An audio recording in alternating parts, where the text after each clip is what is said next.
Stand by. Contact.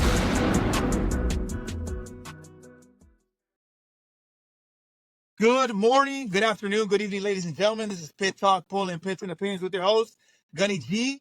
We back again with a special guest. But before I get there, follow, like, subscribe everywhere you get your podcasts on all social media platforms.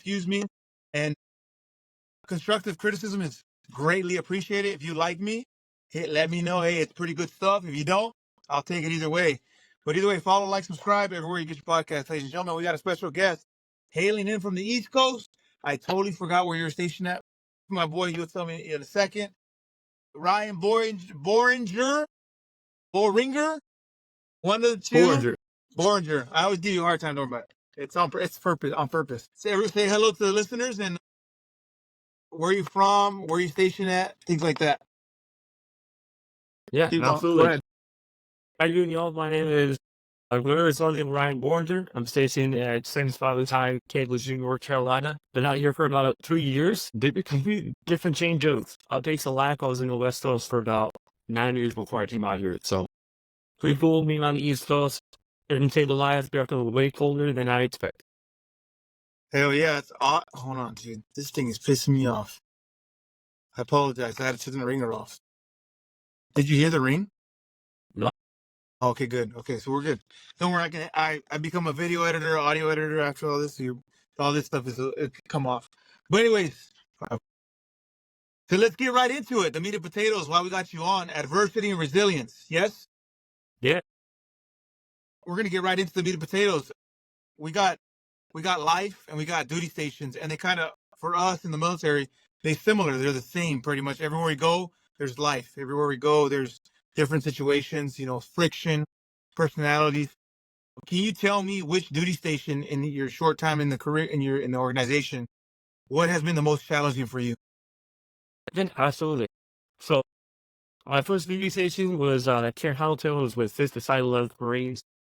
I did a TAD billet or went to the 11th MU after my second deployment and so still on my third deployment. Went on the 11th MU and experienced a lot of first shifts on that deployment. And I'll tell you that going into my third duty station at the depot is really where I felt it all. So it's not like a build up. So it's not, I can't say that one duty station was worse than the other, but it was how I dealt with the situations that made the depot harder for me. Okay, so it's just kind of built up to San Diego. Well, for the listeners, we were there together, yes? Yeah. My company, I lied to the debt. You're a brand new drone instructor, aka Bobby, right? Yep. And you're kind of snapping in there, and I was already on my third, maybe. I'm not sure when you came in, but around the second or third time frame for me. How did that make that one so challenging? I know that at the SDA it's already challenging in itself, but you said it was a buildup. Can you explain that piece, please? Yeah, absolutely. So on the 11th meal, I don't know if you've ever been on shit before, but you're so close together, you're so close knit that the people who you think are going to be your best friends end up being your best friends because you spend every waking moment together. On that mule, I made a best friend who was from New York, so I'm originally from California, so completely different coast, different upbringing, but same family values, same ability to go to the gym and just work out together, spend time together. And then on Terry Liberty, we spent a lot of time together. It wasn't until closing in on the 6th month of deployment, he unfortunately took his life. And I was very close to the situation.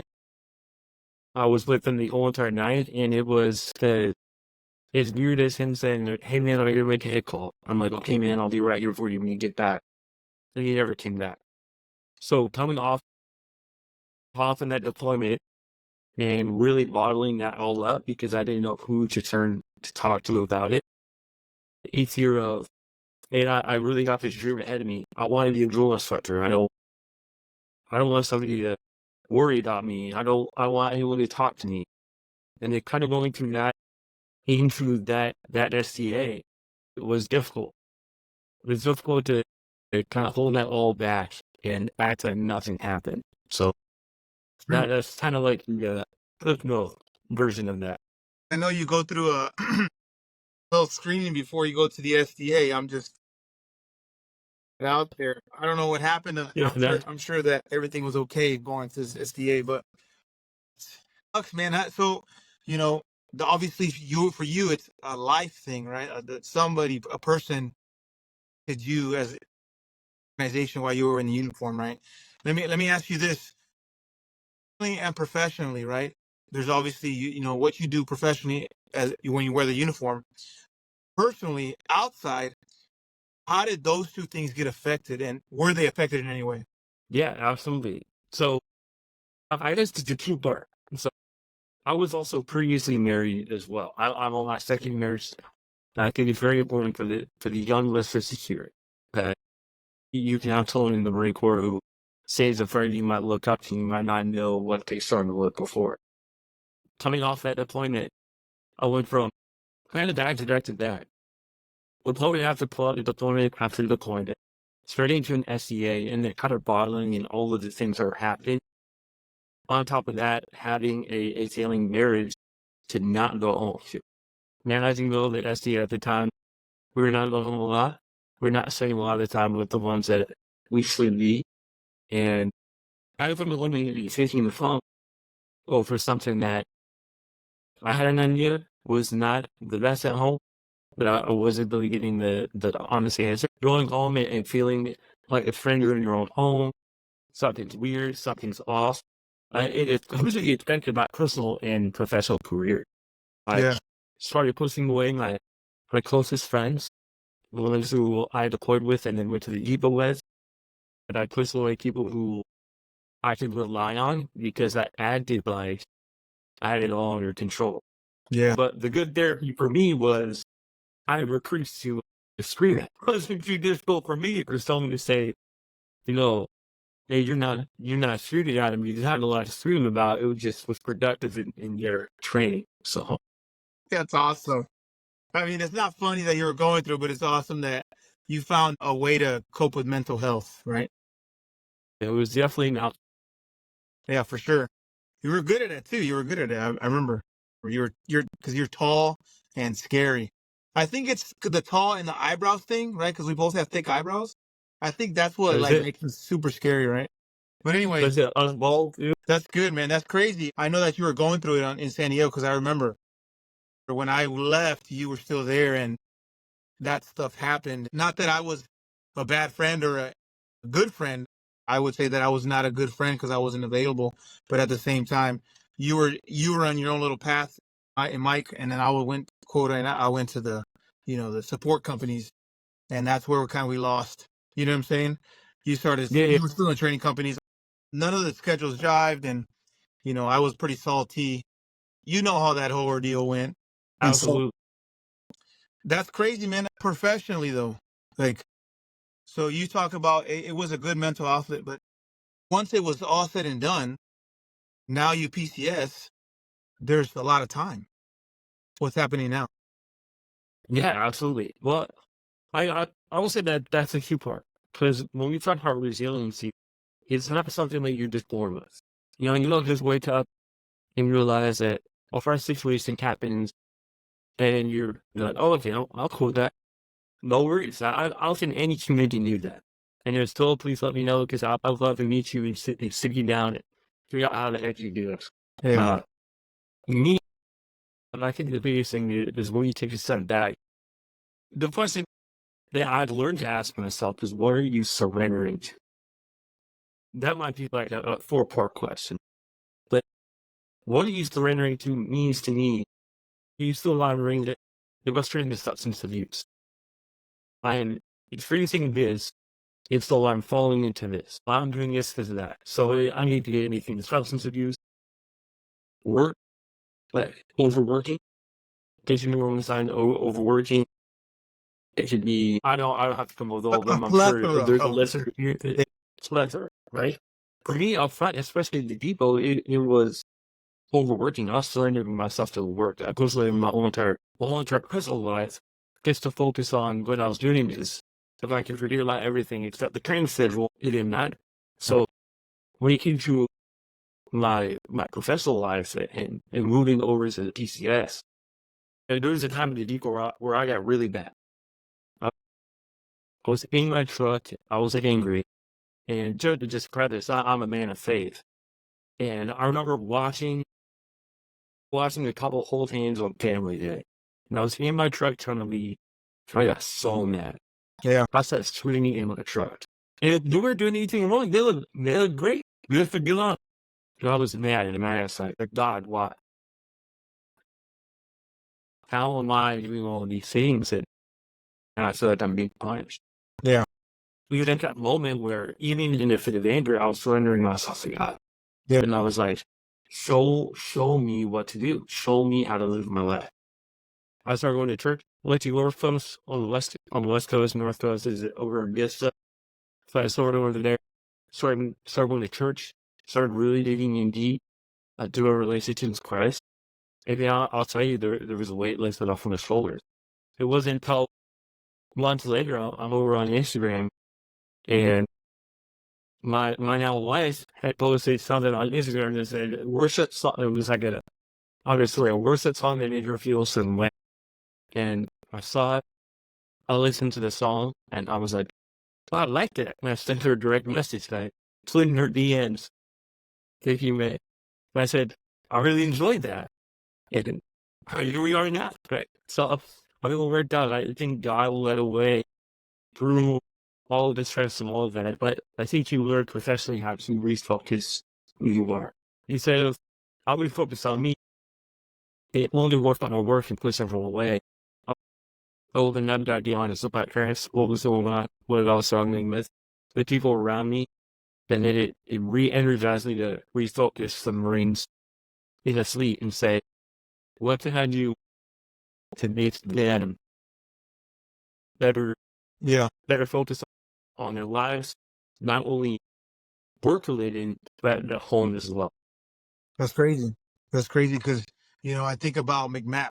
You got mind, body, soul, not verbatim, but a spiritual warfighter, right? You got to be spiritual in here, right? You got to have the why. And sometimes the why is bigger than just you, right?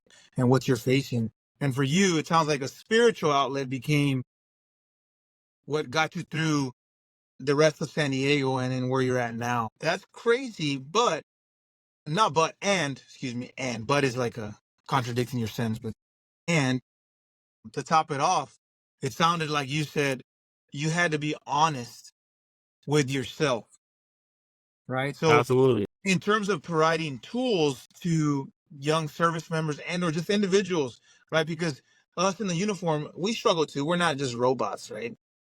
We're Yeah, no people. way. We have feelings too, right? If you had one opportunity to help somebody or tell somebody or stop somebody from doing something, what would that tangible thing, what can you, hey, look, you're going through this, here's what you do. You're going through that, this is what you shouldn't do. Blah, blah, blah, right? Can you provide something like that for the listeners? Yeah, absolutely. I'm just going to go back to what I said earlier.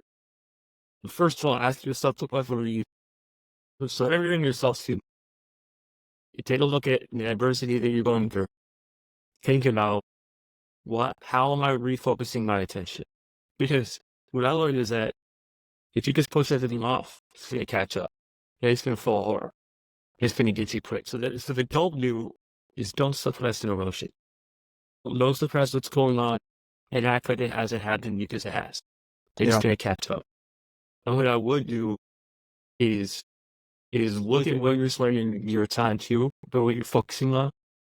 It's going to be many different tasks that other people. Some of it is working out. Some of it is just in that natural and both in that natural high. For some, it's like fasting. Like, I'm going to make sure that I go 1 to 2 days without doing this so I can kick the alcohol, the tobacco, or whatever. But ultimately, one thing that I did learn is to build a relationship in someone or something. Through the church, for me, it was building a relationship with a mentor who could help me refocus everything what's going on. It helped me be more honest with the people who I work with. So the do for me is find help because you can't do it alone. But Yeah, whether that be spiritually, or something that you can rely on. that's Don't good. just keep it to yourself. That's good because I was talking to another service member, and they were talking about who's in your circle, right? You see it a lot on social media. Show me who you hang out with, and I'll tell you who you are. Who you really are, right?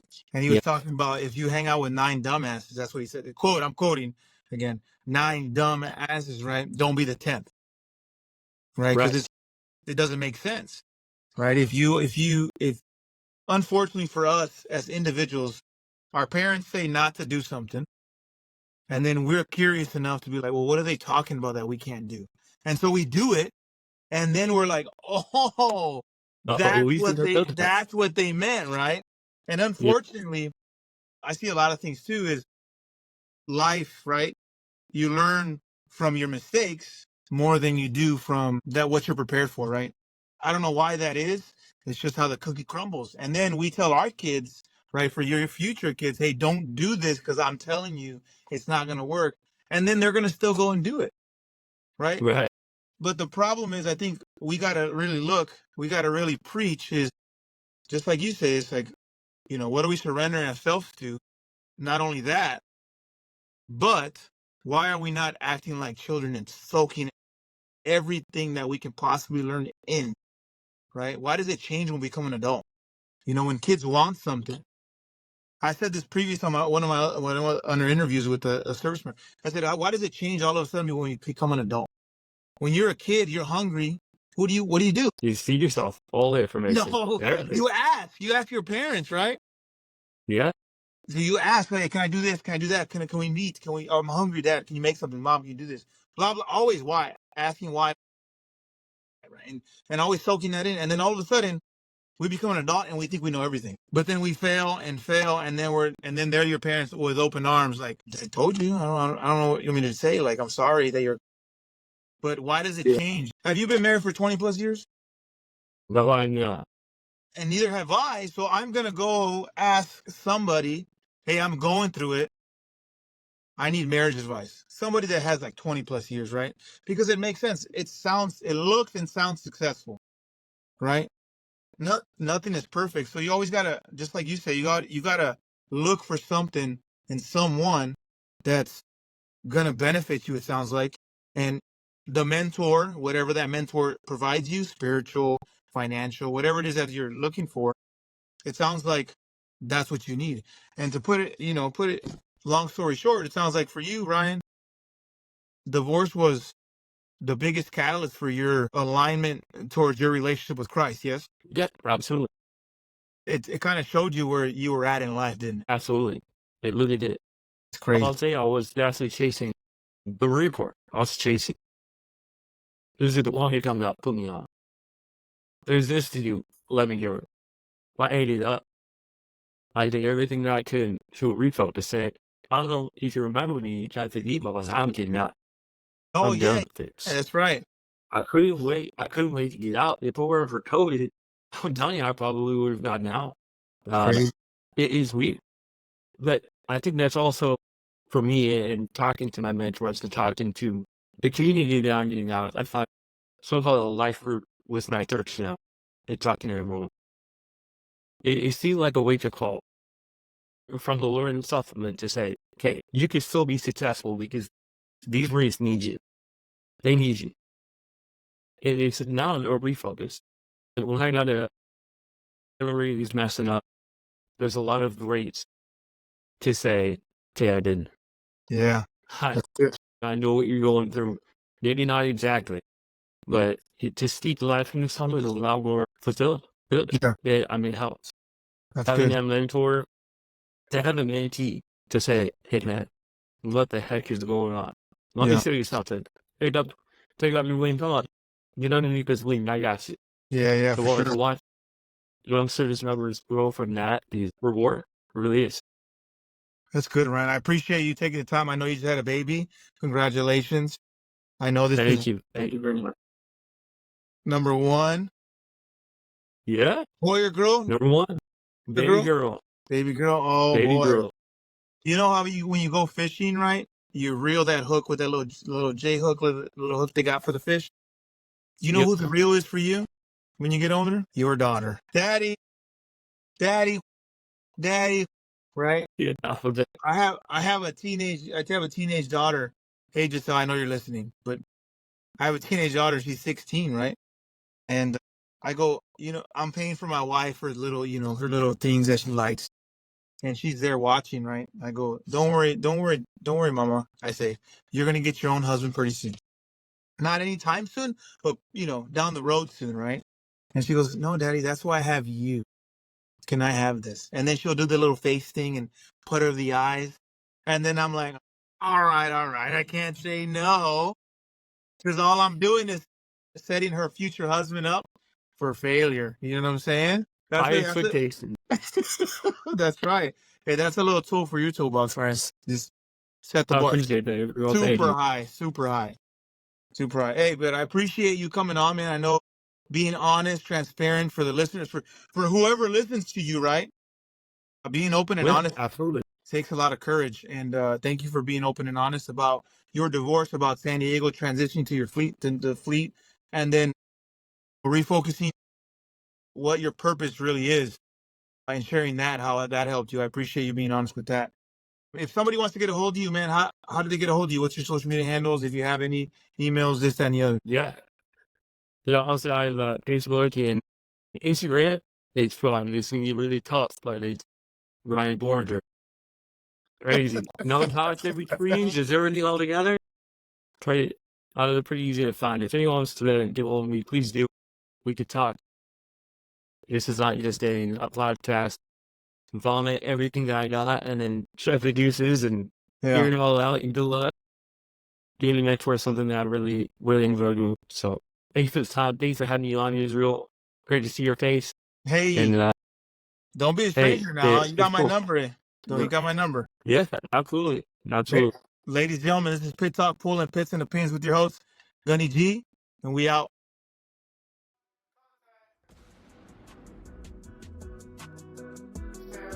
Stand by, contact. Ceasefire. Stand by, contact. Ceasefire.